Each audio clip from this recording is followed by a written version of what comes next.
Hi everyone! So we are assigned video editing for this project, and the softwares that we will be comparing are WeVideo, CapCut, and iMovie.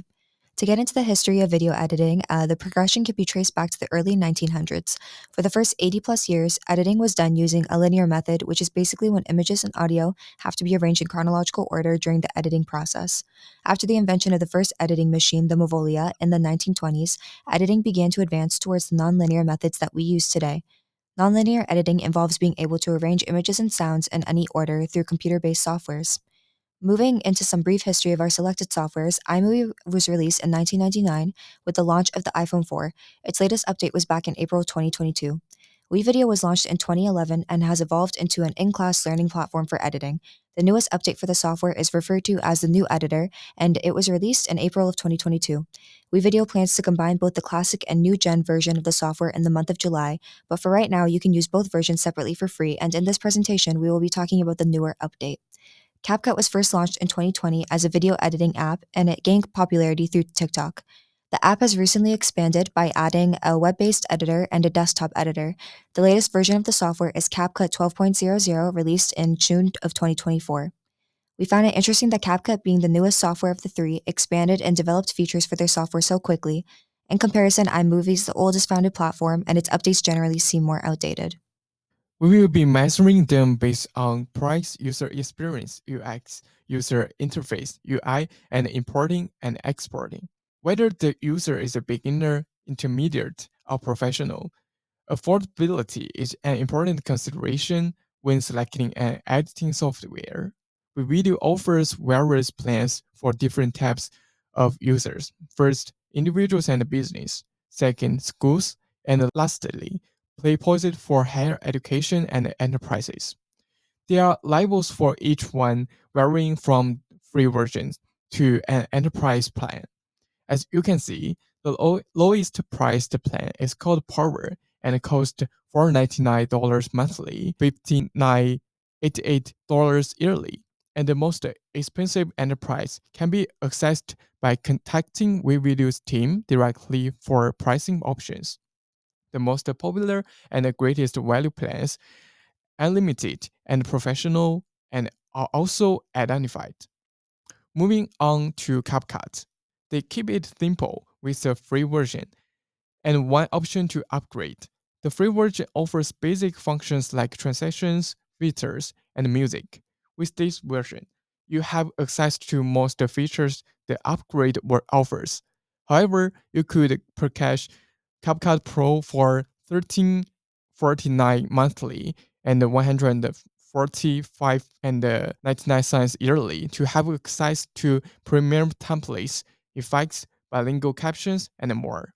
Compared to WeVideo and CapCut, iMovie is completely free for users as long as they are accessing it through an Apple product, such as MacBooks or any iOS product in general.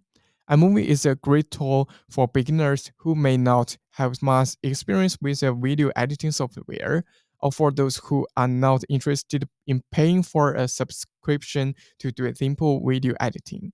For WeVideo, the price range is relatively more flexible than CapCut, which only has one upgrade option being CapCut Pro.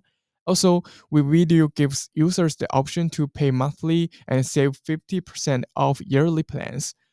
That being said, we believe CapCut's free version holds the most value since it gives you a wider variety of tools than WeVideo's free version and iMovie. Now let's dive into user experience. WeVideo supports Chrome, Firefox, and Opera 15 Plus browsers, and they also have a mobile application available. Internet connection is required. To use WeVideo, it's simple and requires a few clicks. Once you log in through their website, it will take you to their homepage, and after clicking Create New, you can start on your project. There's a menu to the left with a variety of functionalities on the editing screen and ways to decorate your uploads, for example, with text and transitions. The video and the images WeVideo provides are all premium, so they are not accessible to the free version. Lastly, there's a help icon with different external resources, with the most common questions as defaults. Notably, they also link their WeVideo Academy page, which contains video editing tutorials both for beginners and advanced users. CapCut distinguishes itself from WeVideo by offering not only a website and mobile application, but also a desktop app. CapCut supports the Chrome browser, and the desktop application allows you to work offline. There's a menu, preview screen, and editing timeline like WeVideo, but CapCut sets itself apart with a wider array of free functionalities, including templates, transitions, stickers, and unique features exclusive to CapCut like animation, text to speech, and voice characters. These options enhance the user experience significantly. If you need support, you can access resources through the help icon on their website, which gives you the option to contact the CapCut team, the link to their online tutorial page, and to ask assistance in the CapCut fan group on Facebook. Our experience with iMovie was the most simple of the three. iMovie is easy to use, but its tools and functions are limited in comparison to CapCut and WeVideo. It provides basic options like speed editing, color balance, and video stabilization, whereas WeVideo and CapCut offer additional features for team collaborations, green screen, ready made templates, and much more. Tutorials for iMovie to help with the learning curve for editors are primarily linked through Apple's webpage, which requires an external search outside of the software. Overall, the user experience for all three is similar. They all have resources that are easily accessible online for new users to figure out how to use the different tools and functions for each one. This makes the learning curve more seamless for beginners or professionals using these softwares for the first time. However, both iMovie and CapCut don't have a help button feature on their editing homepage like WeVideo does. This makes it less convenient and efficient for the user to get support. That being said, as previously mentioned, CapCut provides more tools for the free version compared to WeVideo and iMovie, consequently providing a much better experience for non-paying users. Moving on to the user's interface, WeVideo's homepage design is minimalistic and standard. There's a nice contrast between the three main colors, white, black, and blue. The pre made templates they offer are sorted into various themes, and navigating the different sections is easy thanks to the menu bar on the left. The menu bar provides a list of functions such as videos, images, audio, text, backgrounds, etc. Similar to WeVideo, the design for iMovie is very simple. The interface is divided into three main sections: the menu bar at the top right, which is quite small, the preview screen, and the timeline. These are the same components as WeVideo. Unlike WeVideo and CapCut, there are no titles for the editing functions, which means users have to hover over their mouse to tell what tool it is rather than easily identifying them right away. Also, the aesthetic of iMovie's homepage is plain and only uses two colors, white and black, and there's no variation in font size. Still, iMovie has a user friendly design and allows you to create similar results compared to other editing softwares on the market at no cost. CapCut's user's interface design provides a great visual and interactive experience. The layout is very clean, and the interface is mainly divided into four parts: the toolbar, the preview window, details, and the timeline. In the toolbar, each tool has an icon to make it easily recognizable, and the details section gives information on the video format and provides even more functions for the user to explore. There's a variation to the font sizing and use of color, which makes it more interesting to look at as well. After reviewing all three of these user interfaces, it is noticeable that they are all designed to look like other editing softwares out there. The main difference between the three being the complexity of the editing dashboard, in other words, the overall aesthetic.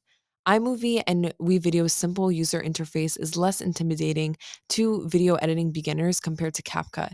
Nonetheless, CapCut's intuitive design presents users with easily navigable tools, creating an appealing visual experience for users regardless of their level of expertise in video editing. Additionally, with CapCut, there were templates on the main page for users to get some inspiration for their new projects. iMovie, on the other hand, does not have any, and there is also a lack of color, which can make it challenging for some users to read the small fonts and icons. The video size and format when importing and exporting on WeVideo depends on the user subscription. When adding media, the website supports different file types for images, videos, and audio. For example, users can upload files like 3GP, MOV, MP4, and many more. The same goes for CapCut and iMovie with a similar range of file formats. When importing video on WeVideo's free version, it allows users to upload files individually or as a single file, and regardless of the plan you have, videos cannot be longer than 2 hours. When exporting, users can send the finished product to their Google Drive, YouTube, and OneDrive. And the finished product, however, has a watermark placed on the top right side of the video and can only be removed by purchasing a subscription. For CapCut, under the media option in the toolbar, you can import various file formats. They will all appear in your local import section, and you can drag and drop them into your timeline as needed. When exporting your edited video, you can choose different video formats and quality, including resolution, bitrate, codec, and frame rate. You can also edit the audio export format. To add, CapCut allows you to directly share them to social media platforms such as TikTok and YouTube, which is an advantage unavailable to WeVideo and iMovie. Importing file using iMovie is considerably more simplistic compared to the two other softwares so far. When exporting the finished product from iMovie, users can export files via email, YouTube, Facebook, or even save the current file they're working on. The lowest resolution to export is 540p and the IS is 1080p, which is the standard HD format. After sampling the three free versions of these software, it is clear that they each have different capabilities for importing and exporting. Imported files on CapCut and iMovie load up in good quality on the editing dashboard, but WeVideo can only process about 360p as a default. A drawback to using the free version of WeVideo is that users are limited to 1 gigabyte of content per project, and the same goes for CapCut. And despite having the same storage space limit, videos and audio load up much more quickly on CapCut compared to WeVideo. We also discovered that WeVideo has a 5-minute per month limit for its videos, while CapCut has a 15-minute limit for content editing, making it significantly longer than WeVideo in terms of video length. iMovie, on the other hand, does not have a maximum limit, but it is dependent on the available storage space on the user's device. In terms of our experience with the platforms, WeVideo editing options were found to be limited, and its free versions offers a maximum video resolution of 480p, which is quite low compared to iMovie's resolution of 1080p. And the quality of end products on CapCut's free version, however, can go up to 4K for its free version, making it the highest of these three softwares. To conclude, all three softwares have distinct strengths and limitations that cater to different user needs and preferences. With WeVideo, its education-oriented resources and flexible pricing plans makes it a good option for various institutions and bigger businesses. CapCut provides advanced features even with its free version, making it a good option for both beginner and professional editors. Lastly, iMovie with its more simplistic format is a great platform for those who are new to editing, particularly Apple users who are looking for a no-cost basic editing software. So ultimately, the best choice for video software depends on personal needs, the project at hand, and experience levels. For students, we believe CapCut was the best software. Its platform was the easiest to edit with in terms of UX/UI design, and it had many additional features that WeVideo and iMovie did not provide. If I was personally to choose one of the three platforms, I'd choose CapCut. Since I'm a beginner to video editing, my projects are pretty simple, and the free version covers most of what I'd need. I also prefer CapCut to the other two, but I might be biased because I use it more frequently for personal work and school projects. It is also really nice that the free version has so many features and tools to use. I think the free version of CapCut allows me to get more features and finish editing videos without spending any money. And the interface of CapCut is pretty cool, so I like it. Personally, I prefer WeVideo's interface the most. I thought it was the easiest to use of the three. However, I do think that CapCut is the best option because you're able to do so much at no cost and it feels the most modern. Some of the keywords and terminologies used in this analysis are displayed on this screen. Thank you for watching.